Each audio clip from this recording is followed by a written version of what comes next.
pada saat kita berada di posisi 0.0, kemudian kita tidak bangkitkan lagi, ya, tidak ada kemauan kita untuk mengembalikannya lagi, itu yang membuat kita berada dalam hazard area atau wilayah yang bahaya.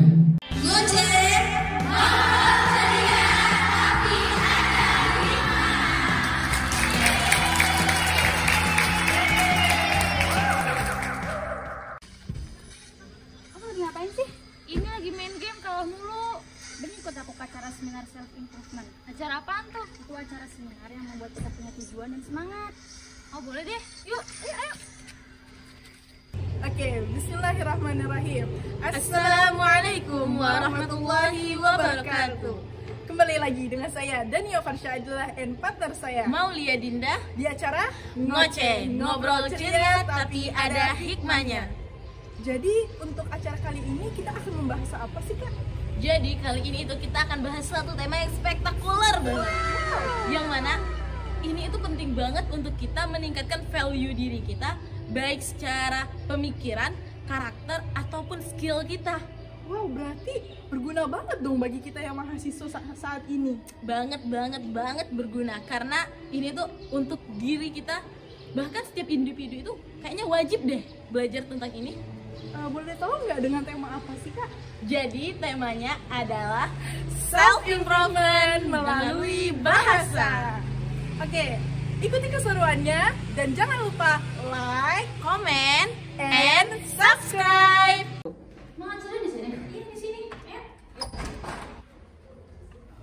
Wow.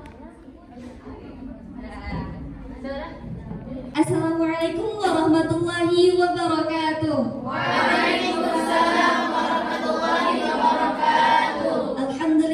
Alhamdulillahirabbil alamin wa bihi nasta'inu ala umuri dunya waddin wa ala alihi wa sahbihi ajma'in amma ba'du.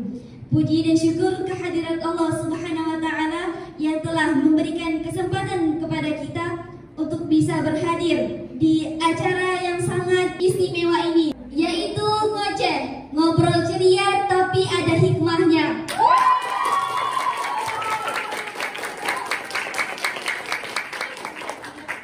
Dengan tema self improvement melalui bahasa yang akan dibawakan oleh narasumber kita, yaitu Ibu Elis Lestari Pambayun MSI.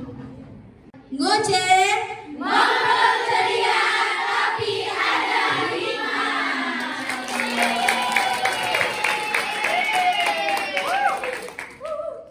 Ya, sebelumnya saya ucapkan terima kasih dan selamat datang kepada Ibu Dr. Elis Lestari Pambayun MSI, di mana beliau selaku Ketua GCKI Gerakan Cerdas Komunikasi Indonesia, juga yang akan menjadi narasumber ngoceh kita pada kesempatan kali ini. Tepuk tangan semuanya. Teman-teman yang sama-sama berbahagia, kehidupan ini berada dalam kendali diri kita sendiri. Kita ingin sukses, kita ingin berhasil, itu tergantung dari diri kita sendiri. Namun, terkadang kehidupan itu tidak sesuai dengan apa yang kita inginkan. Ada saja hambatan ketika kita ingin meraih apa yang kita inginkan. Nah, salah satu yang bisa kita lakukan untuk dijadikan pondasi untuk mencapai apa yang kita inginkan itu melalui self improvement. Nah, itu semua akan dibahas oleh narasumber kita, Ibu Dr. Elis Lestari Pambayun MSI. Langsung saja kepada beliau dengan hormat disilakan.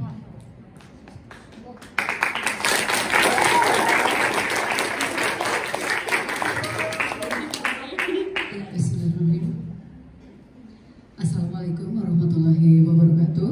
Waalaikumsalam warahmatullahi wabarakatuh. Alhamdulillah ya alamin.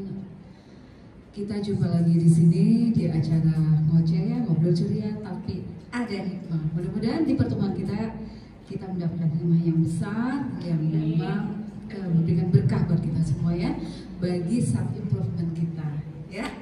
Oke. Ya, di sini lagi ada yang gabut, lagi males, lagi kemudian apa ya, lagi grafiknya itu menurun semangatnya gitu ya?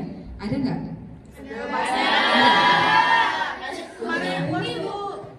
Ada yang baru UAS, ada yang baru putus, ada yang baru kena musibah, ya, ada yang kemudian juga baru kehilangan sesuatu gitu ya.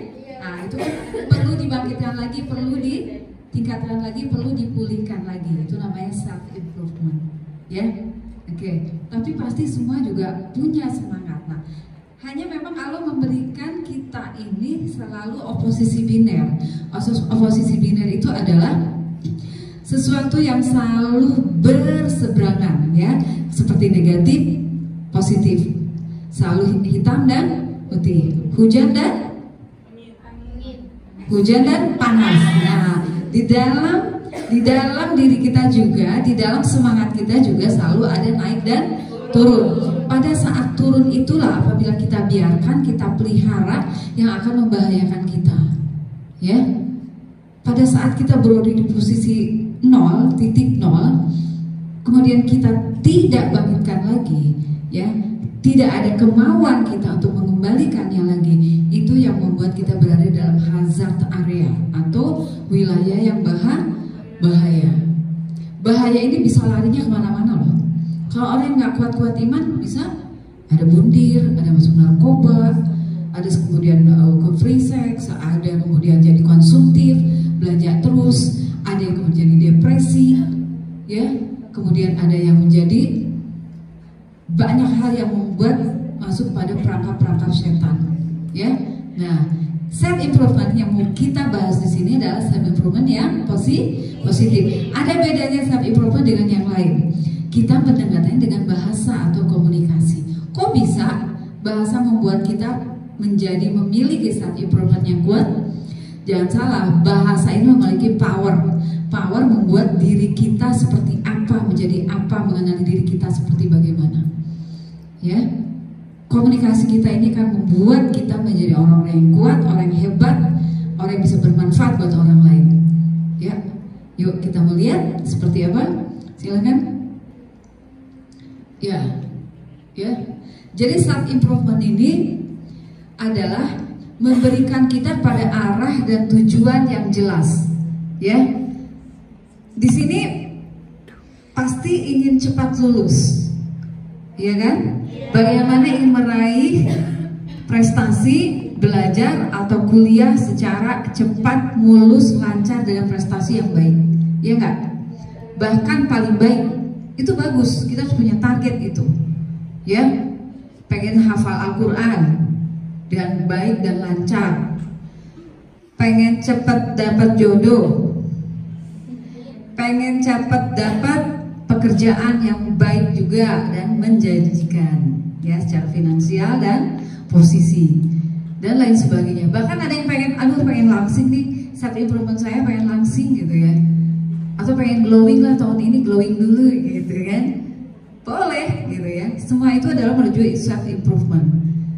Semua itu bisa menjadi kita hidup lebih semangat, menjadi manusia yang baru. Apabila kita menginginkan sesuatu, walaupun kita cuma ingin glowing gitu ya, tapi usaha-usaha kita yang memang kita jalani baik, itu namanya self improvement, ya. Oke. Ya memang ya manusia kan kadang-kadang ya malas, ya, mudah capek, kemudian ribet pikiran kita untuk menuju ke self improvement, bener nggak? Pengen cepet lulus tapi kayaknya gimana ya, aku kan jarang baca, aku kan jarang belajar. Nah itu adalah virus-virus pembunuh kita untuk menuju self improvement, ya. Jadi bagaimana kita membunuh virus-virus yang membahayakan terhadap peningkatan diri kita untuk mencapai prestasi yang gemilang, ya. Oke, kita ikuti, silakan, ya. Jadi ada salah satu cara membangkitkan semangat, ya, kita dari waktu ke waktu, dari hari ke hari, ya. Itu harus dimulai dari diri sendiri. Tadi moderator bilang bahwa semuanya kembali kepada diri sendiri, ya. Seperti di Al-Arad ayat 11. Kalau kita ingin mengubah diri kita sendiri, diri dulu, bukan orang lain. Saya begini karena pacar saya, salah. Saya begini karena teman saya dipecat nih gara-gara teman saya. Salah. Saya gendut nih gara-gara ibu saya nih selalu masak yang enak-enak. Salah. Semuanya itu diakibatkan oleh diri kita sendiri. Bagaimana mindset kita, bagaimana kita mengatur kalbu kita ya untuk menuju self improvement. Oke? Nah, salah satunya adalah kita harus belajar mencatat tujuan hidup kita. Karena dari waktu ke waktu, dari detik per detik, hidup kita pun dicatat oleh malaikat. Iya nggak? Perjalanan kita seperti apa? Nafas kita dihembuskan seperti apa? Itu dicatat. Apalagi untuk tujuan hidup kita, untuk meningkatkan hidup kita. Ini salah satunya begini, ya. Belajar mencatat. Kita punya kalender yang buku-buku kecil, ya. Atau di rumah ada papan tulis kecil, ada kertas HVS atau apapun, kita tempel di situ. Kita buat di komputer tabel-tabel hidup kita selama 1 bulan atau 1 tahun. Kita melihat berapa persen atau berapa persentase tercapai dari self improvement kita. Ya, kita ingin apa? Kira-kira ada yang ingin apa di sini? Sukses itu banyak. Sukses apa? Jadi pebisnis, pekerjaan, dalam rumah tangga, dalam studi. Satu dulu. Nah, ini namanya fokus. Jangan rakus. Satu aja dulu. Satu tentukan. Kita ingin sukses dalam pendidikan. Kalau dalam pendidikan, temanya di sini ya self improvement dalam pendidikan 1 sampai 2 bulan, sampai 12 bulan. 1 bulan ini kita ini 30 hari, ya kan? Tulislah 30 kolom, ya kan? Sampai dengan 12 bulan. Pertama apa? Kita start di sini apa? Bismillah. Saya akan mulai bangun tidur lebih awal. Gitu kan? Saya akan mulai untuk sholat tepat waktu. Saya akan mulai tidak makan yang berlemak agar tidak mudah ngantuk dan tetap konsen dalam belajar. Karena banyak makan lemak, kalian senang makan bakso, senang makan sate, ya, kemudian makan yang berkeju dan segala macam, itu kan memudahkan kita untuk ngantuk dan malas sebetulnya untuk membaca. Ya, nah itu. Jadi kita buat di situ, oke? Bikin kalender, ya. Mulai? Siap? Siap bikin kalender masing-masing? Oke. Kedua, ya, jadikan upaya untuk mencapai tujuan itu sebagai kebiasaan. Misalnya saya tadi saya ingin ngurangin berat badan. Pertama adalah kurangin apa dulu? Makanan yang berlemak. Karena saya pengen belajar, karena saya pengen menghafal, karena saya pengen tidak cepat ngantuk pada saat membaca. Kurangi lemak. Itu harus jadi kebiasaan, paham nggak? Pada saat diajak teman-teman makan, kita udah mulai ada porsi lemak kita seperti ini, ya. Di keluarga dan segala macamnya kita kurangi. Nah itu sudah harus menjadi habit, riadoh, ya, pembiasaan. Kalau tidak dibiasakan, itu yang namanya tidak istiqomah, tidak konsis, ya.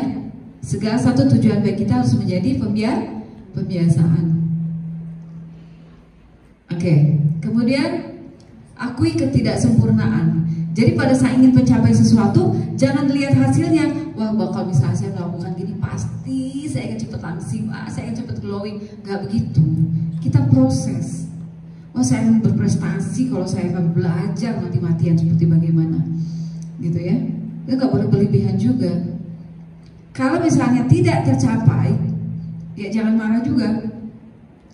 Ya, salah satu ingin mencapai kesuksesan adalah bukan berpikir bahwa kita ini punya banyak kelebihan, tapi justru harus berpikir bahwa kita punya banyak kelemahan.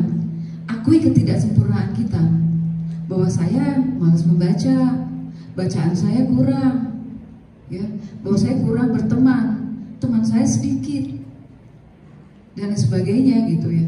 Jangan salahkan bahwa teman-teman saya nggak mau deketin kita nih.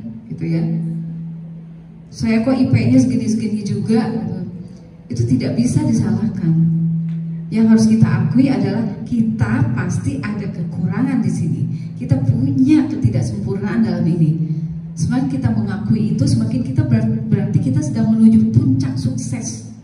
Kalau kita berpikir bahwa saya ini orang berhasil, saya orang berprestasi, saya ini orang selalu menang, saya nggak bisa kalah, itu adalah tangga menuju kita turun lagi ke titik nol.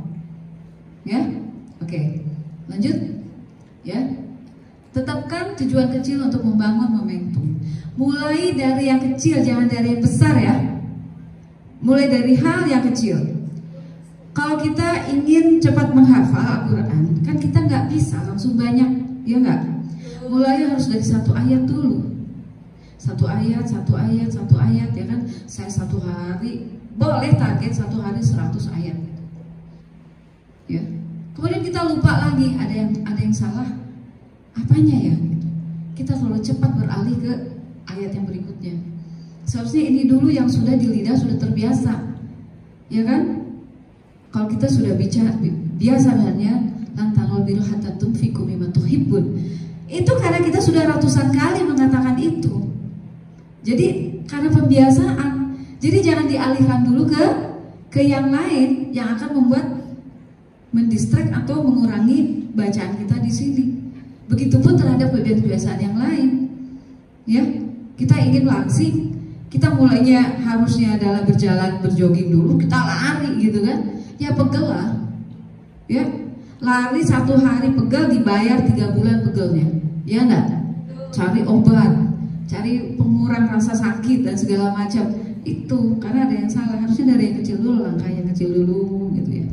Seminggu, 2 minggu, kalau sudah mulai berlari 1 bulan berlari, nanti 2 bulan lagi kita bisa berlari agak kecil-kecil, nanti lama-lama kita berlari agak kencang. Nah begitu namanya, ya.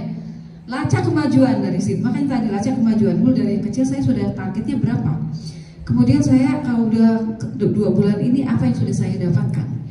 Yang ke-3 bulan hasilnya bagaimana, ya? Apa yang saya sudah rasakan. Nah gitu ya. Kemudian jangan lupa apa yang sudah kita lakukan sekecil apapun, hadiahi diri kita sendiri, ya. Saya mulai sekarang ingin makan buah deh banyak. Saya mau ke mall atau ke pasar mau apalah gitu ya, beli buah-buah yang saya suka. Beli hadiah untuk diri kita sendiri, ya. Jangan selalu berharap hadiah pada orang lain. Belum tentu 1 hari bisa dapat berapa orang yang ngasih hadiah ya. Tapi berikan hadiah untuk diri kita sendiri agar kita bahagia, ya. Kok banyak hadiah di sini, banyak kue-kue atau apa? Iya, saya seneng nih menyediakan ini untuk diri saya sendiri gitu. Kalau kamu mau sok aja gitu ya. Karena apa yang sudah kita perbuat itu akan membuat kita juga bahagia di situ. Ya. Menghadiahi diri sendiri itu terapi.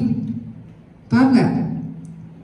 Pulang aja kita bikin kado aja atau bikin apa gitu. Ditanya keluarga, kamu ulang tahun? Tiap hari saya ulang tahun. Tiap hari kamu bawa kado? Iya. Kemarin sepatu, sekarang baju, besok kerudung. Bukan karena memang saya boros, tapi memang saya menabung sebelumnya. Gitu ya. Menghadiahi diri sendiri atas pencapaian saya. Pencapaiannya apa sih? Saya sudah hafalan sekian, boleh dong saya hadiah diri sendiri. Emang kamu mau kasih hadiah saya? Itu kan enggak lah ya gitu ya. Nah itu ya. Nah jadi banyak yang membuat kita bisa bahagia dengan diri kita sendiri gitu ya. Oke lah. Ya, rangkulah teman sebaya yang positif. Cari teman-teman yang memang bisa memberikan virus yang baik sama kita ya, bukan virus yang negatif. Udahlah, daripada kamu belajar aja, mending ikut aku aja lah. Yuk kita outing, kita makan, kita segala macam, boleh sekali-kali. Tapi kalau terlalu sering dan kemudian bisa mengurangi kebiasaan kita yang sudah kita jaga, itu hati-hati. Itu bisa berantakan, bisa ke distract, ya. Terus saya pernah begitu juga.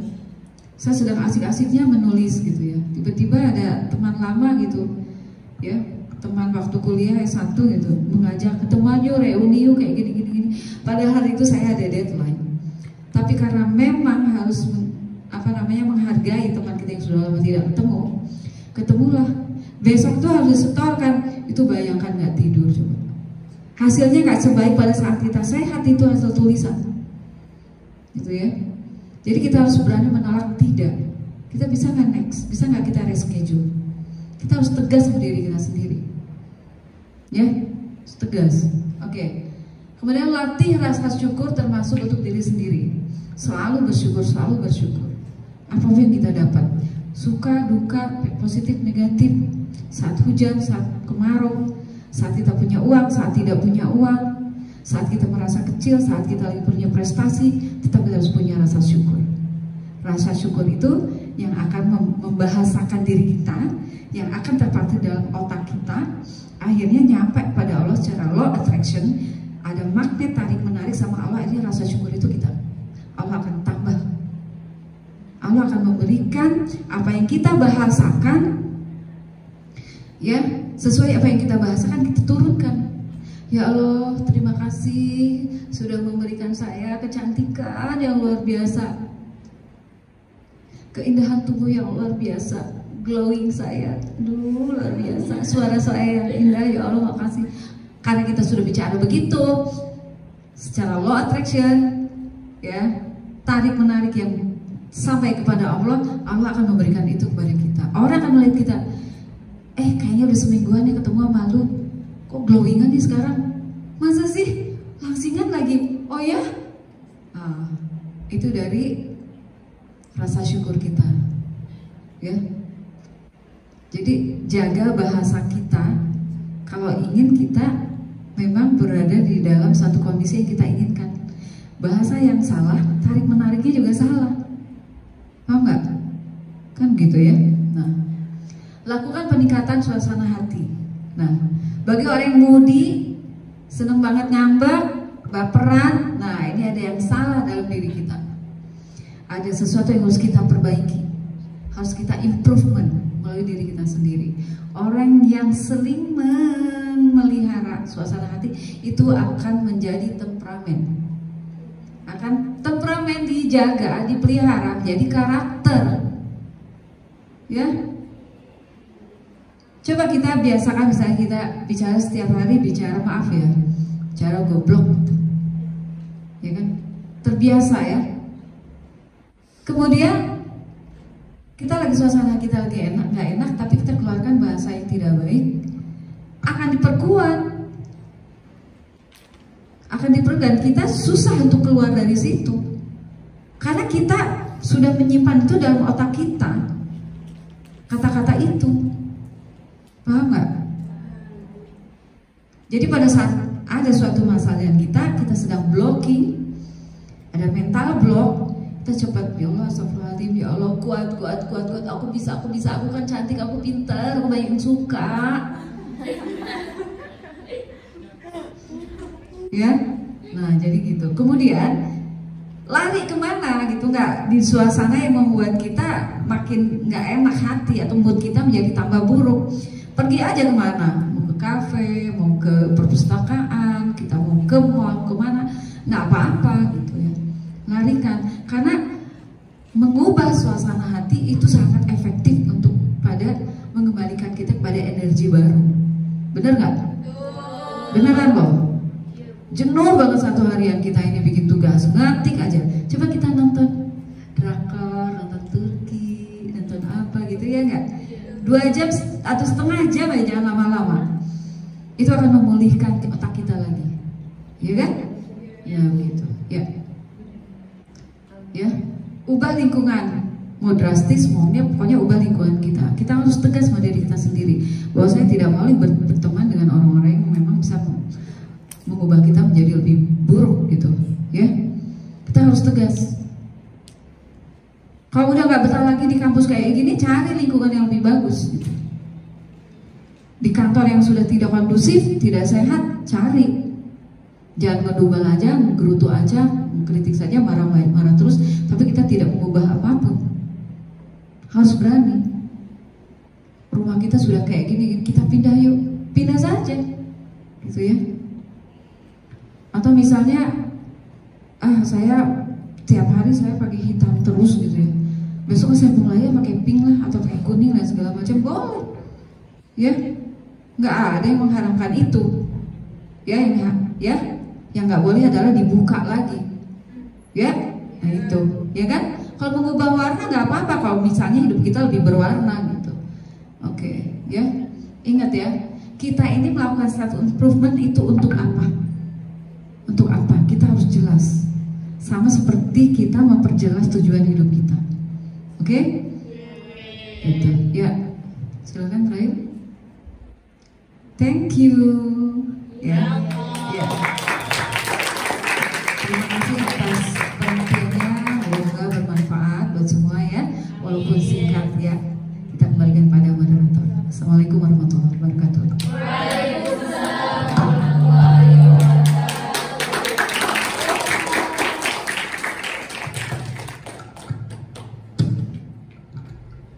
Ya, terima kasih kepada Ibu Elis atas paparan yang telah diberikan yang sangat menarik. Gimana teman-teman, masih semangat? Ngoceh, ngobrol ceria, tapi ada hikmah. Guys, jadi acara kita udah selesai. Jadi di sini kita udah ada satu peserta yang tadi ikut. Jadi kita akan tanya kesan dan pesannya dia. Ayo, gimana Kak kesan dan pelajaran yang bisa Kakak ambil dari acara tadi? Baik, untuk kesannya ya, saya bersyukur banget bisa ikut kegiatan ini tentunya karena apalagi ini saya mahasiswi di jurusan dakwah yang mana pasti saya perlu untuk belajar bagaimana cara public speaking yang baik, dan tentunya sebelum menyampaikan sesuatu itu pasti butuh pola pikir yang baik juga kan ya sebelum menyampaikan sesuatu. Jadi saya sangat senang sekali mengikuti kegiatan ini karena menambah wawasan banget buat saya sendiri. Mungkin bagi teman-teman aku yang lain juga merasakan seperti apa yang saya rasakan. Dan untuk pesannya, saya berharap kegiatan ini nggak sampai di sini aja gitu loh. Mungkin sekali seminggu atau 3 kali sebulan kita bisa lakukan untuk mengembangkan public speaking kita, terutama bagi anak-anak dakwah. Nah, seru banget kan guys? Oke guys, dan kali ini kita punya satu peserta lagi untuk bagaimana sih pendapat tentang acara ngoceh kali ini. Ayo kita ikut. Di sini kita udah ada satu peserta yang dimana kita ingin menanyakan tentang pendapat acara ngoceh ini gimana sih? Ya, kesan-pesannya dari acara kegiatan ini, yang pertama kesannya itu sangat bermanfaat, apalagi bagi kami Fakultas Dakwah. Yang kedua, pesannya untuk lebih sering-sering lagi nih acara kegiatan ini, karena sangat penting gitu untuk acara dakwah ini. Sudah? Kan? Ternyata acara ngoceh ini sangatlah menarik untuk para mahasiswa di kalangan kita mahasiswa ini ya. Jadi ikuti terus dalam acara kita ngoceh, ngobrol ceria, tapi ada hikmahnya. Check it out. Goodbye, see you. Coba